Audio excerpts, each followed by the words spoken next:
What's up, guys? Welcome to the KP3 Community Podcast. I'm Casey Mulholland, founder, lead developer here at Kinetic Pro Performance in Tampa, Florida.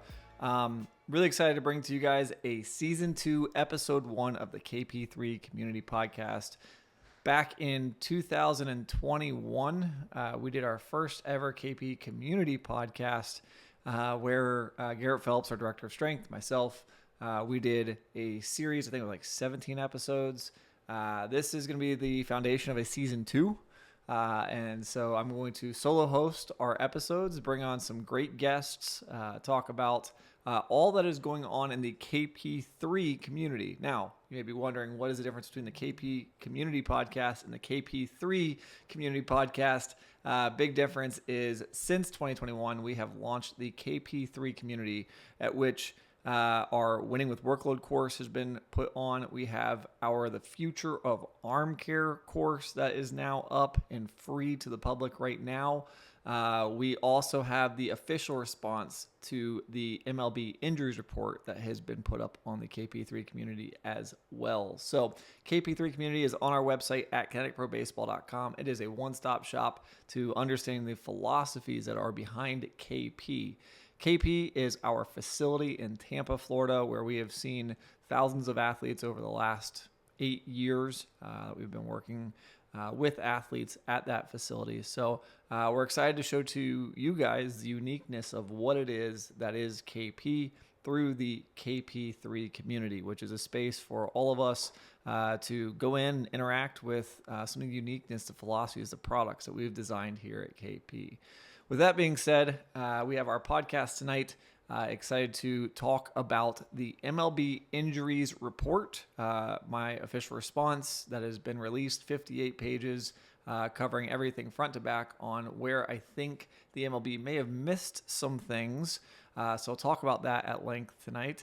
Also have our AMA and then the wrap. AMA, for those of you who don't know, I get a lot of questions on Twitter. I get a lot of questions on email about sort of best practices of things. And so AMA, whether it be biomechanics, whether it be workload related, whether it be strength, the AMA is a great place for us to interact with some questions from you guys. And if you have questions, please put them down in the comments below. We'll grab them. You might just find yourself being talked about, being presented an answer to your question right here on the KP3 Community Podcast. So without further ado, let's dive into it tonight.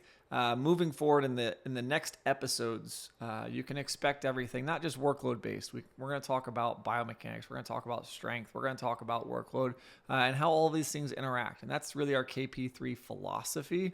When we started KP back in 2018, we founded it around the KP3 philosophy, which is workload, strength, and mechanics, those three things, and how they interact in both athlete health and athlete performance. So we're going to be talking at length about those topics and how to best understand them, how to best implement them.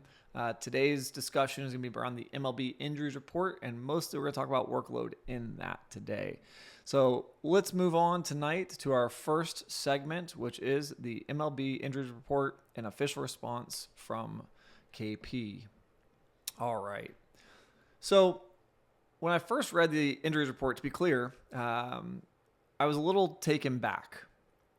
Last year, 2024, I was interviewed as one of the 200 individuals that weighed in on what's causing injury within baseball today. And I read the report, came out December 17th, and it just didn't settle right for me. People have asked a lot since, what made you want to write a response report to the injuries report in baseball? And I just didn't feel comfortable with the material that was kind of placed out. And I want to be clear, the MLB did an amazing job.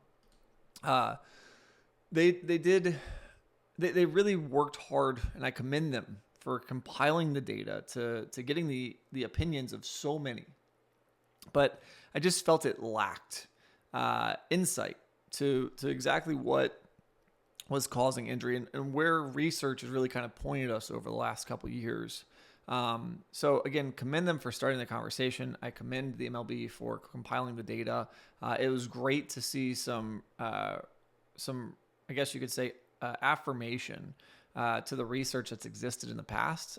Research off the top that I'm thinking of is like the epidemiology of Major League Baseball study that showed that April was the highest incident rate of injury in the MLB. The MLB report, again, affirms that and shows that with 2024 data, that hasn't changed since 2013. So that's really great to see those studies that we've been referencing for so long are still relevant. We want them to not be relevant, right? We want to curb that over time. But we can still see the problem still exists, and we can start to define why that problem exists. So, I want to go through this, and I want to talk about a couple of key things here. I have my notes, so you'll see me looking up here at the at the screen on some of my notes. But my goal, and I wrote it right in the beginning to be very clear, the goal of this official response is to expand upon key discussions and elaborate on key concepts proposed in the MLB report on pitching injuries. We wanted to expand. I just want to elaborate. Because I felt like kind of narrowing this down to a handful of things was not the right thing to do. And it left it very open-ended in the MLB report as to, where potentially workload could land in solving some of this. And I want to bring clarity to that. So that's what I did. Wrote 58 pages of a response to their 60-something pages and tried to outline very clearly what workload is and how we can use it. So that goes to, the first rebuttal. There's three big things that the MLB covers that I wanted to push back on. And the first one was defining workload. So you're going to see here in this picture the quote on the left and the quote on the right. The quote on the left talks about a pitcher's workload. And they say basically they're referencing how much a pitcher is doing in the span of a thing in terms of like a season or a time or whatever. And they're very kind of vague about this term workload. And then on the right, you see they talk about off-season training and early season workload, which is referring to fitness. So those are very different terms of workload, very different definitions of workload. And so I had this sort of bone to pick with clarifying, and I see this a lot in baseball. It's not just an MLB injuries report thing. This is a baseball thing. I see this a lot in baseball where I'll say the term workload and the person I'm talking to refers to their version or knowledge of workload, and it's not real clear who's talking about what type of workload or what really workload means. And there's actually a definition for workload. And I wrote it here. I said, by definition, workload or load is defined as the cumulative amount of physiological, psychological, and or mechanical stress applied to the human biological system as a whole in training sessions and competition over a period of time. So I thought it was very clear. Online, it talks about it, right? We're kind of gauging the amount of stress that's being placed upon our body. That's the workload. We're measuring that in some way, shape, or form, whether that be with, other forms of workload in baseball, throwing workload specifically, or whether that be workload in running or cycling, right? We all have wearable technology. We all have our phones track how much we've done. That's a way of measuring workload. So I think we need to be very specific and very clear so the definition is understood universally what workload is, what it really means to have a measurable of workload.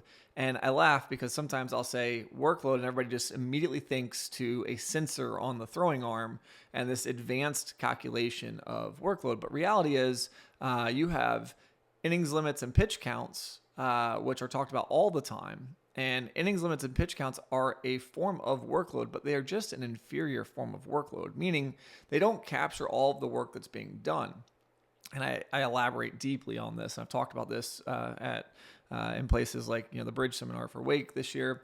Really covered this at length, where I talk about the need, the importance of measuring all throws. And there's a great study from Zemersky that covers I think he says 57% of all pitches in a game day. So not all throws, all pitches in a game day. Only 57% are what we call pitch counts, meaning that bullpen pitches and in between innings pitches, we don't count those. But those are obviously very important in terms of measuring and monitoring fatigue. So first thing I had a bone to pick with here, obviously, is the definition of workload. Second thing that I wanted to bring up was this concept and I'm going to switch my camera back here. Second thing I had a problem with was this discussion of offense in this report. And, when you gauge what is important to discuss, we're talking about trying to help the next generation of pitchers in baseball. And the real reason for this report, when you first glance at it, the first discussion that comes up is changing the injury rate in baseball. And on my call with the MLB, that's what we discussed. There was no questions about how do we make baseball more entertaining? How do we gain more fan base? That's an entirely different conversation. The conversation that we had, the interview that I was given, was about what is causing injury in baseball. The report was written on what is causing injury in baseball. But then you read through this report and you find this spot where they start talking about offense, and they say that the fans want more offense, and they have this poll that they don't reference any data to. The fans want more offense. The fans want more starting pitching, and they make this case that baseball today, the power pitcher, the way that we're teaching pitching today, they're saying that is driving fans away. They're saying that they want a resurgence in starting pitching again, that fans want to see more offense again. And so there's this weird correlation or discussion kind of happening where they're saying that there needs to be some sort of change, whether it be rules, which they're alluding to, or whether it be, extended innings for pitchers. It was just this weird segment in this again, report about injuries. We're talking about upping offense. So in my opinion, you can either have a discussion of offense and how do you improve offense, which could be a 100-page paper all its own, or you talk about injuries. And if we're going to talk about injuries, then we need to have a very candid conversation about the industry at large. And they do that. Like the MLB does very clearly do a great job of compiling that. In the report, I talk about, again, addressing their sort of criticisms around starting pitching. Starting pitching today is obviously decreasing. We have guys going less innings overall. Guys are no longer throwing 130 pitches in a game.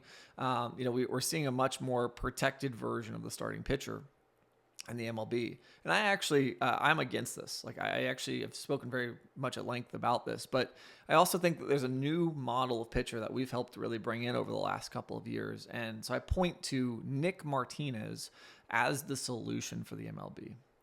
And so again, my first thing that I talk about is in my rebuttal against kind of the big 3 points that I talk about here. My first rebuttal is against defining workload. The second piece that I really cover in depth is redefining, what it means to have length as a pitcher. So we have relievers and we have starters. We've talked about bridge guys in baseball. We've talked about openers in baseball. We've talked about guys that are, maybe spot starters. We have all these terminologies, but I brought in this new terminology, and it's a hybrid. And so I expressed this with Nick Martinez, and I say, if you want to call Nick a starter, Nick threw 144 innings. So he threw more innings in 2024 than Paul Skeens did. Paul Skeens was potentially a Cy Young candidate. So if you look at just the Cy Young voting alone, right, best pitchers in the league, you look at just Cy Young candidates. If you call Nick a starter, he doesn't really align to starting pitching. He was the 89th most innings in all of baseball last year. And again, you look at the stats, he's done pretty well in his starting role, but he has substantially more appearances than any other starter in baseball, substantially more. So you can't really call Nick a starter because of all of his appearances. Innings-wise, he matches up, but, again, he's had so many relief appearances, you kind of just can't call him a starter alone.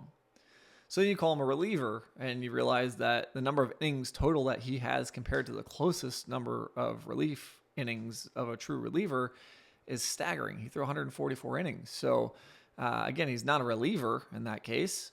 Even, again, you look at the relievers in the Cy Young voting, they're not even close. The closest, I think, reliever to him was maybe 50 innings or I think it was 40 innings off of where he was at in terms of total innings. He had too many starts to really define himself as a reliever. And the Reds would use him in lengthy situations. They'd put him in 2-3 innings at a time. So he was all over the board. I call Nick a hybrid.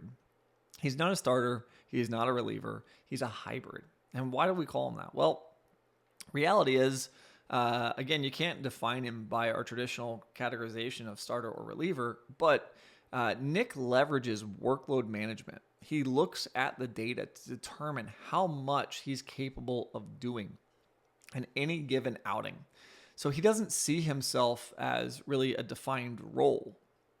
What he sees himself as is a pitcher for a MLB team that's helping MLB teams win baseball games. And he wants to be on the field as much as possible. He wants to give his team the best chance at winning as much as possible. And this is a role that I think is really intriguing for me, especially in like college baseball. Let's say you're a junior college and you don't have a lot of depth, or let's say you're a mid-major D1 program, you don't have a lot of depth. I would say the hybrid could be the resurrection of that program. If you have a team who, for example, has a Friday, Saturday, Sunday starter, and those guys in the beginning of the year are only throwing 60, 70 pitches, and they're only getting on the field once a week, well, if I have 4 really good pitchers, and I can get those guys into games more often, and they can impact more games, now I have more meaningful innings across a multitude of games. And potentially, again, if I can get, let's just say, we'll make up a number, but let's just say I could get an extra 20 innings out of my top 4 guys throughout the entire duration of the year. How valuable is that to your college program? This is especially like mid-tier teams in the MLB. I think this is also super valuable to have 2, 3, 4 of these guys on your staff that at any time could go get innings for you. You just have to manage how they are throwing, how much they're built up to handle. The traditional problem in the MLB with doing something like this is that you would have relievers who would only throw 1 inning at a time, and then you spot start them, you have them go 6 innings, they get fatigued, they get injured, so then people stop doing that. Or you have starters who are really built up, and they want to be starters, and they come in, they throw 2 innings, and they're not used to going back-to-back or, multiple games. If you take a guy and you design a throwing program where he's experiencing high intensity more often throughout the week, let's just say 3 times, 4 times a week, and he's doing it throughout certain bouts, so you build him up to adapt to handle more load at that high intensity, there's a case to be made that this person could be on the field more often for your team. 3, 4 of these guys could be on the field more often for your team, eating up the bulk of innings. So if I have a great starter, absolutely, I want to put him out there as a guy that can go eat, 6, 7 innings, 8 innings, right? But if I have a couple of really great arms, Nick Martinez being the perfect example, Nick could be a really great starter. In my opinion, I'm a little biased. I've worked with him for 7, 8 years, so a little biased. Nick could be a really great starter. I think he will be, and he's showing it this year a bit. But if Nick is not in the starting rotation, where is Nick most valuable? Well, have him go out there, throw 1 outing and then take 2, 3 days off, then come back again, throw another outing.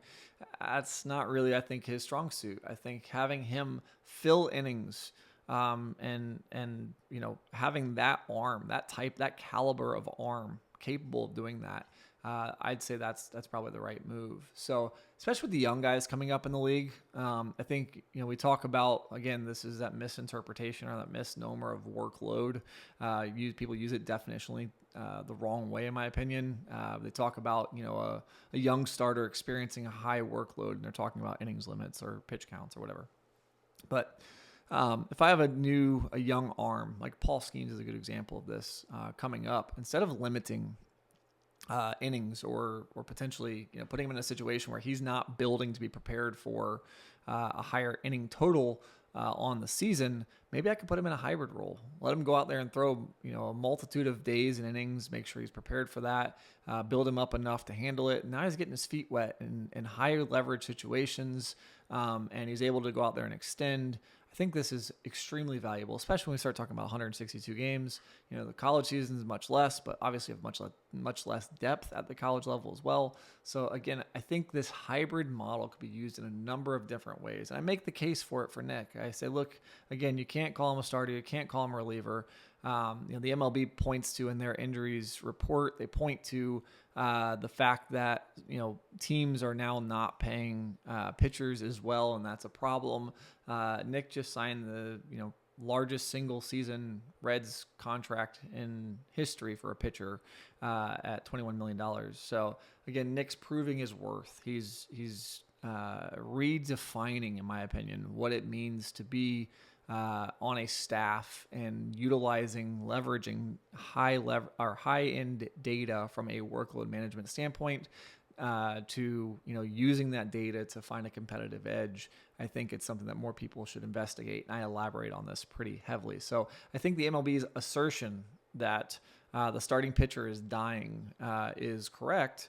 However, they kind of push this into fans want more starting pitching. Well, I would make the case that fans probably just want to see their favorite players on the field more often. And if you have a high-end arm who is, like Nick Martinez, who can be on the field more often, have more appearances than, again, your high-end starters, that's a big deal. And I think fans would like to see that.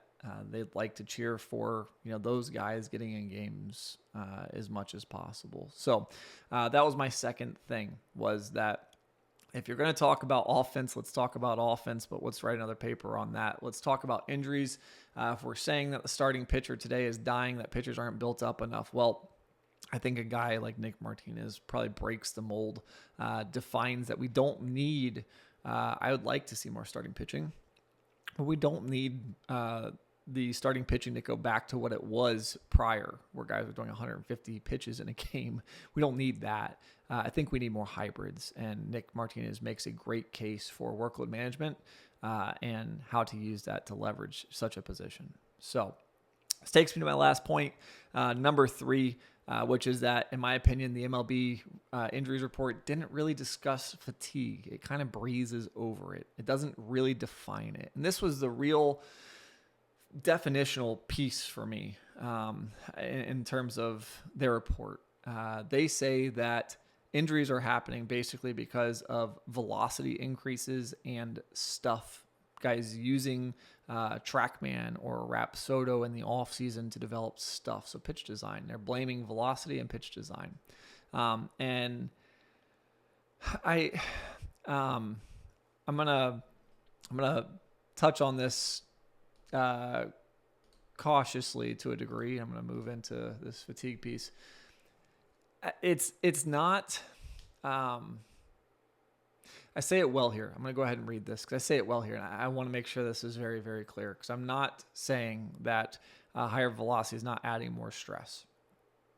I said we want to contest the fatigue associated with both velocity and stuff development when not managed properly can increase the risk of injury. But velocity and the pursuit of stuff alone should not be demonized as the reason for injury. And the reason why I say this is I think it's easy to associate velocity with injury. Of course, the harder you throw, the more stress you're going to receive. It's harder on the body to throw the ball harder. Of course, there's no doubt, right? Sliders at 90 miles an hour. Of course, they're putting more stress on the body. Nobody's arguing this. But when we're not built up to handle those things, that's when it's dangerous. Velocity alone is not the thing that poses the large threat. It's the lack of preparation to handle that velocity that we see as the major problem. So again, this goes to show you, if it was just velocity, for example, we would see, I think, a pretty even number of injuries across the year. But this goes back to something I discussed in the very beginning of this dialogue, which was that if we're looking at velocity if we're looking at injuries alone in a season for the MLB season, we see April as the highest incident rate of injury in the league. The only other time, the Posner study shows this in 2013, the epidemiology of Major League Baseball, and then the MLB injuries report shows this as well. The only other time in the season when we see a blip up in injuries is shortly after the All-Star break, where guys who don't make the All-Star team go home, they stop throwing, they're not on schedule, they come back, they go into the outing, they start, they get fatigued, and they get hurt. So we see the largest spike in injuries in April, which is a lack of preparation for season, and then we see it again shortly after the All-Star break. So if it was velocity and stuff, why wouldn't we see that all year? Guys are throwing their hardest, they're throwing the best stuff all year. We see it when guys potentially detrain or when guys are not built up enough to handle the load that they face. It's, I write this in the official response. There's an equation. Shout out Dr. Mike Son on this. He said it a long time ago, and I've always used it since. It's just a great equation for it. But if we want to define injury by an equation, it's when load is greater than tissue tolerance, we see injury occur. And in this case, when guys are not built up enough to handle the load, we're going to see an injury because guys are going to get fatigued, they're going to get hurt. And that's just by the data. It's pretty straightforward. The MLB report actually proposes this. They say that guys need to get built up better in the offseason. So the premise that velocity and stuff are what is causing fatigue and causing injury, yes, I can get behind that. But to say that velocity and stuff, these training modalities are the reason alone that we're having injury is wrong. We're missing the key point. The key point is fatigue. I elaborate on this. I talk about the way that, everything from our forearm flexors work to, what is fatigue definitionally. I even bring in some of Ben Hansen's stuff from the Modus days, where he talks about, fatigue units and measurements of fatigue and what's potentially, causing fatigue when we train, how we can maybe mitigate some of that. It's all referenced in the official response. So I highly recommend you check that out and read it. But the key here, and there's two things that I want to cover to finish this. The key here is that it's not velocity and stuff alone. The thing that sort of I went off on this when we start talking about fatigue and the management of fatigue, pitch counts and innings limits are designed to manage fatigue. Pitch counts specifically, when we start talking about pitch smart, that set of rules was designed to help players mitigate fatigue. Dr. Fleissig says it on his own in his discussions. He says when an athlete is in a fatigue state, he should be pulled from the game, or when an athlete is in a fatigue state, he should not pitch. But there's no clear definitional way of defining fatigue in these, in the pitch smart outlines, in the pitch smart discussions. They just talk about pitches, total number of pitches. And they say, okay, if an athlete does this, he needs X amount of time off. And that's what's going to help mitigate that fatigue so that when they go back out and pitch again, they're fresh and ready to pitch. But we're only talking about pitch counts. There's no way you can start to understand fatigue from pitch counts alone, which is why I press back against pitch counts so much. And the MLB says it here. They say, because amateur players model their behavior after that of professionals, professional training and development practices, and what amateur scouts identify as the most important characteristics for talent, prospective baseball players will need to be adjusted before meaningful change at the amateur level will be possible, let alone sustainable. Amateur-specific initiatives will likely have limited impact in isolation. I think this is the worst statement that you could possibly make. Basically, what the MLB report is saying is there is no hope for amateur athletics until we figure it out at the highest level. Man, I want to point something out, and again, this is what we discussed in the official report.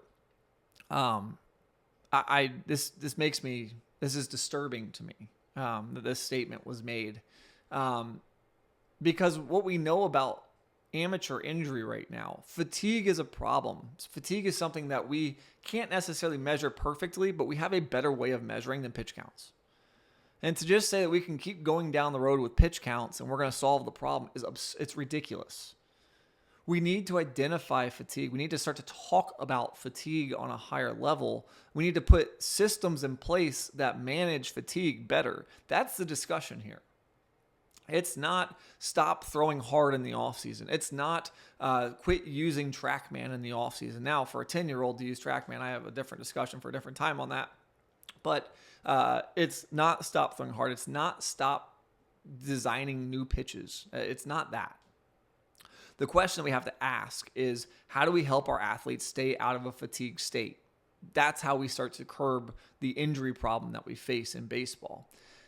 When we look at the data at the amateur level, it's 57% of all Tommy John surgeries are performed on patients 15 to 19 years old. 57% of all Tommy John surgeries are performed on patients 15 to 19 years old. UCL reconstruction is increasing by over 9% annually for players 15 to 19 years old. That's crazy. There's our problem. Our problem exists between 15 and 19 years old. If you want to talk about the impact at the upper levels, you have to talk about the impact at the lower levels. 55% of pitchers with UCL injury had a history of elbow injuries as an adolescent or child. What does that tell you? It tells you that the problem exists. These kids are carrying issues from their adolescence into the minor league system.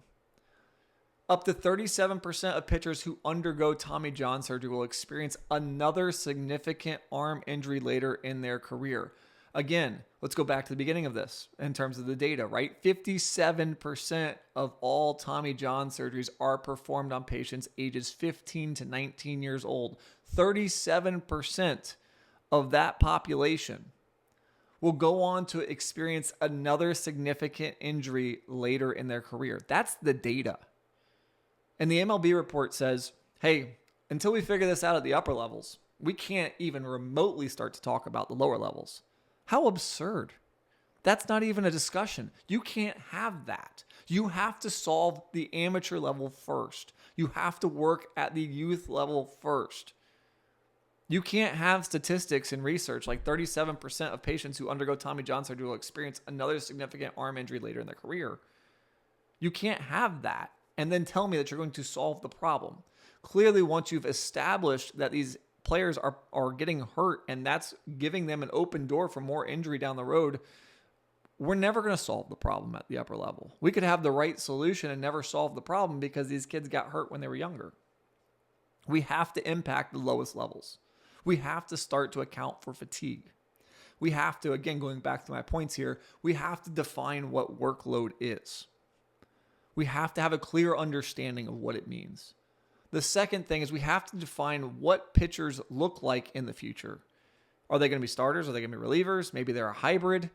We have these models now, and we can leverage workload to create routines, or we can create pitcher types that are more beneficial, more conducive to the game, and also to the health of our pitchers long term. And the last thing is we have to define fatigue. We have to put ourselves in a situation where we're able to start to understand what it is that we're trying to accomplish. We have to build systems, workload systems, that manage better the fatigue of our athletes.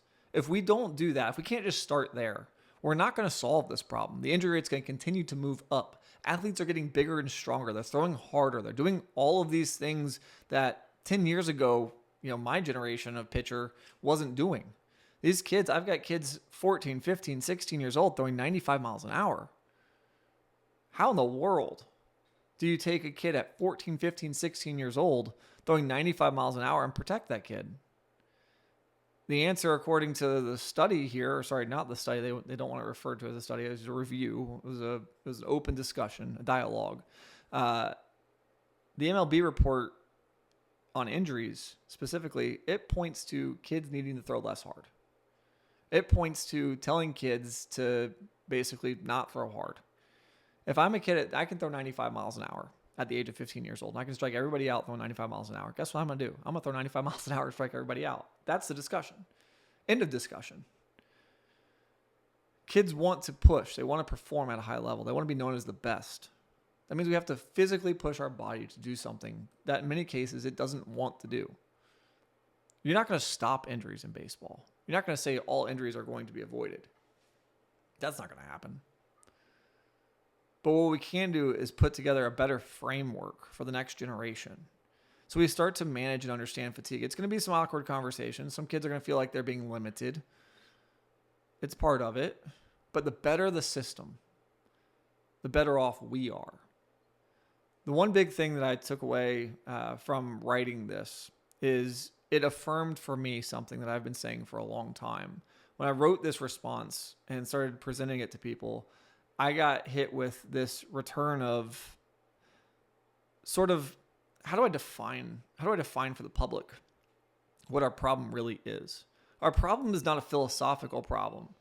Our problem is not understanding what exactly needs to be done. We know we have a better system. There's not been a person over the last 6 years of me doing this and explaining workload management. There's not been a person that's listened to me talk on it and disagreed that all the stuff that goes behind the scene of workload management, all of the intricacy of it, nobody's argued deeply that it's wrong to chase those things, to define workload by those things.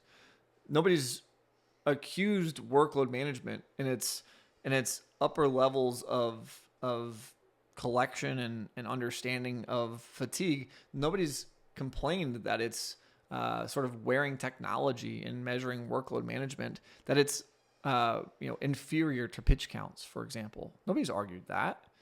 We know pitch counts don't work. We know they're wrong. We know that there's a larger, more applicable version and philosophy behind workload management and utilizing technology to govern athletes, to govern fatigue. We know that exists. The problem isn't a philosophical problem. The problem is a technological problem. The problem is that the technology today is not scalable to the younger levels. The problem today is that technology hasn't been digestible enough for the younger levels. So the question is, how do we solve that? Well, we have to take technology as it exists today, and we have to start to build better technology. For example, the computer was adopted in the 80s by people, but wasn't a home computer. Everybody knows the story of Apple and how Apple and Microsoft over the years have innovated, and today things like the iPhone are vastly digestible by the masses. It's this iteration of technology over time. You go from something that was sort of novel and unique and sort of hard to understand and hard to use to something that is more digestible and more applicable to the masses.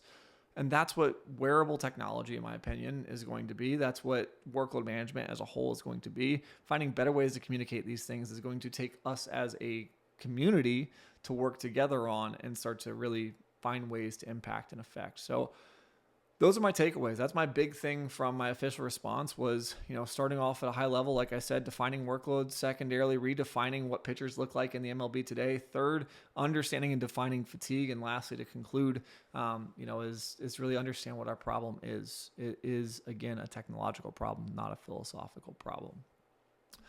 So let's move on tonight to our next segment, the AMA. And anybody that has not read the official response from us, it's on our website, kineticprobaseball.com. You can go on, read all 58 pages online. Please, again, if you guys have questions on that response, if you guys want to learn more about that response, hop in the comments down below, shoot us a note, ask some questions. We'd love to answer them for you. Help you better understand workload management. You can also email us, support@kineticprobaseball.com. I personally take many of those emails. We'll get back to you on personal questions. We love dialoguing with the community. So please, again, guys, hop on KP3 Community, check it out, read through the materials, ask great questions. We are here for you and want to engage with you on helping us scale and better understand workload management and how it impacts what you're doing at the higher levels. All right, moving on to our segment AMA. We have one question tonight I'm going to cover. I've gotten this question a few times, so I'm excited to cover it. And it seems to be a general question that a lot of coaches have asked. So I'm going to use this one to represent all of those. This person says, "Good evening, coach. I have a pitching question. One of my summer travel baseball pitchers wasn't getting much mound time early in the high school season. Now the last few weeks, he is getting to pitch. Last Thursday, he pitched 5+ innings at 88 pitches. Today, on 4 days rest, he threw 84 pitches. I think that's a bit much in a short period of time. What are your thoughts?" And so I get a lot of these types of questions. And for clarity here,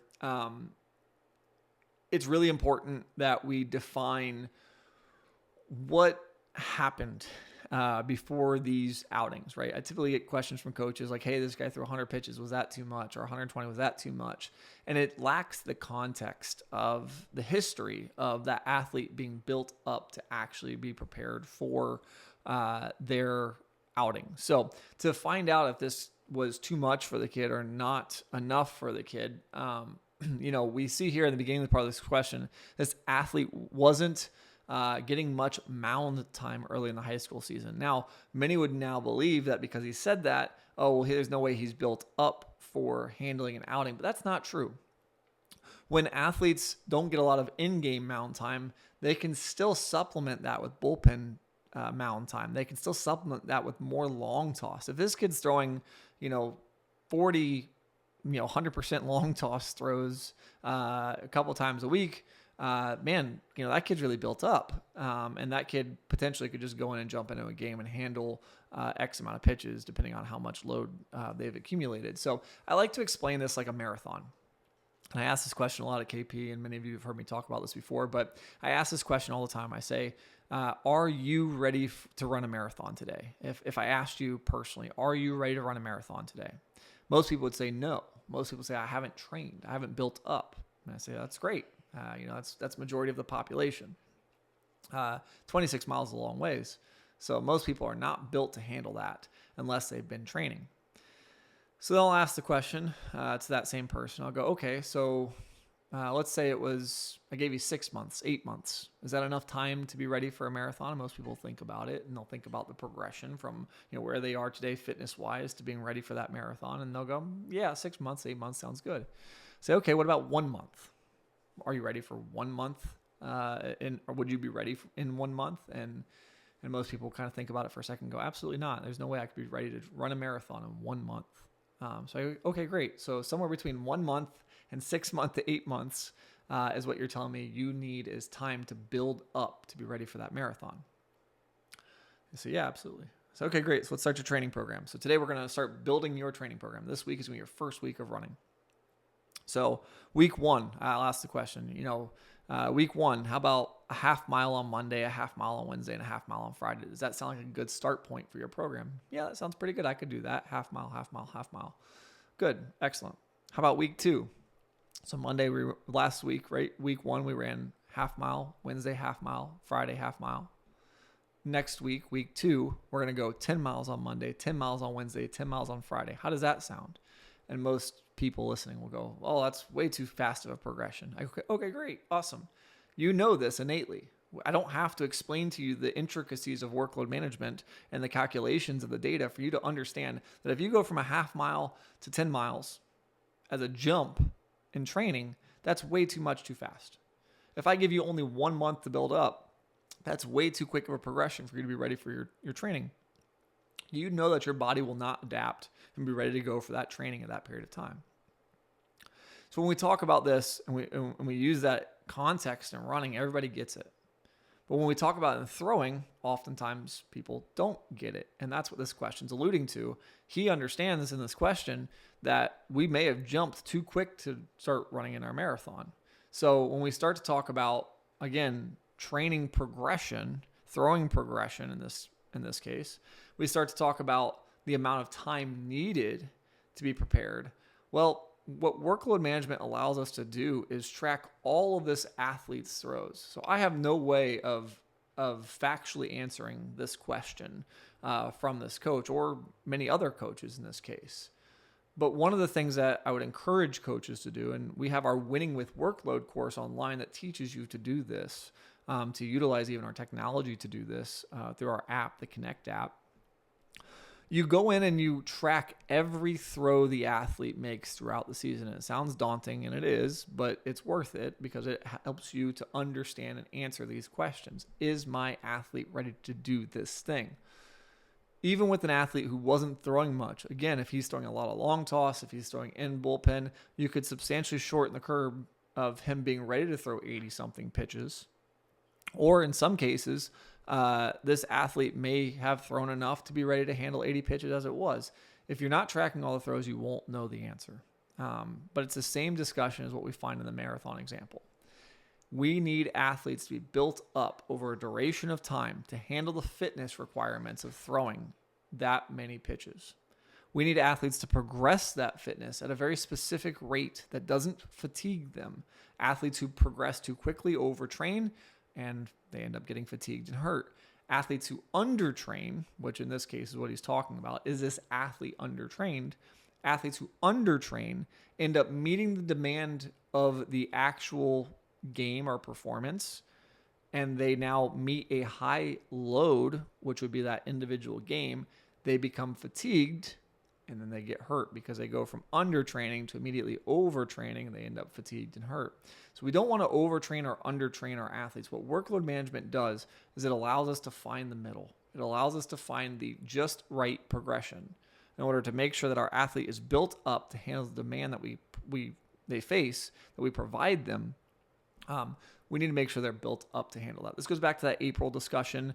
The epidemiology Major League Baseball study. This goes back to the MLB study. There's even around injuries. There's even a COVID study from 2021 reflecting on the injury rate in COVID.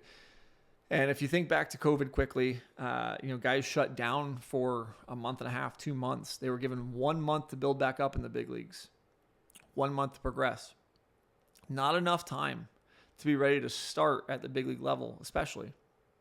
But these athletes did. And what we saw that year, athletes went from no throwing to on-ramping too quickly to jumping into season. We saw 3.5 times the elbow injury rate than we've ever had in baseball. 3.5 times the elbow injury rate that year, in that COVID year. So those three studies, the epidemiology of Major League Baseball in 2013, the 2021 review of COVID, and then the now MLB Injuries report, all point to this, that we need to monitor and manage all throws. We need to make sure that our athletes are sort of doing the just right progression, not overtraining or undertraining. And so to this question from this individual, was this too much? Was this not too much? My guess, it probably was too much for the kid. If this kid was throwing a lot of bullpens, though, and he was being built up in long toss, and he was, executing a lot of throwing volume to build up throwing fitness, maybe he wasn't. Most people would look at this question right out of the gate. They would look at it and say, "There's no way that kid was built up for that." But again, context matters, and that's where I think workload management as a whole. I get this question a lot from coaches. I'd encourage them to understand that workload management as a whole could mean that this athlete was built up enough. We just don't know. But that's the value of tracking, utilizing technology. Our KP Connect app is a solution to that. There are so many other platforms out there now that are sort of wading into these waters, and I love it. I'm so happy to see that we are starting to track all throws in baseball. With that being said, we're going to move to our final segment tonight, the wrap, and we're going to wrap things up. Guys, really excited. Episode 1 here, like I said, in the books. Be sure to go over to the KP3 community online at kineticprobaseball.com and check out our courses, check out our philosophies there. I'm going to be updating these videos and hosting this podcast there as well as YouTube so that you guys can check it out. I'm going to be updating new writings, things like intensity zones and the KP pad and some of these more advanced concepts of workload management are going up on the Winning with Workload course soon. There will be a biomechanics course coming out shortly. We have a lifting course in the mix at some point we will launch. There are already three courses online, counting the official response as a course in all of its own. It's 58 pages. There is our Future of Arm Care, where you guys can learn about our KP bands and how we built them and the required shoulder strength of pitching. That's how we built those bands. check that out. And then there's the Winning with the Workload course online as well, talking all about workload management, understanding it. I highly recommend you guys go check those out online at ConnecticProBaseball.com. Again, I have been asked over and over. We did these live episodes for people that were signing up, and I'd been asked over and over, will this be recorded? Will this be recorded? Will this be recorded? And that spurred me into launching the KP3 Community Podcast. And so I'm really excited to bring this to you guys as a season 2 of our podcast at KP. Now with a lot of materials behind it. We're gonna bring on some great guests. Like I said, there's always a couple guys that I especially love talking to and want to elaborate deeply on things like fatigue, things like biomechanics, things like command. Even some of the ball flight stuff that exists out there today, and my challenges with some of the ball flight stuff that exists today. Just really excited to get deep into the world of pitching philosophy. So KP3 Community, it's your home to pitching philosophy and the front line of pitcher development. We're really excited to bring this to you. With that being said, guys, we'll see you in the next episode.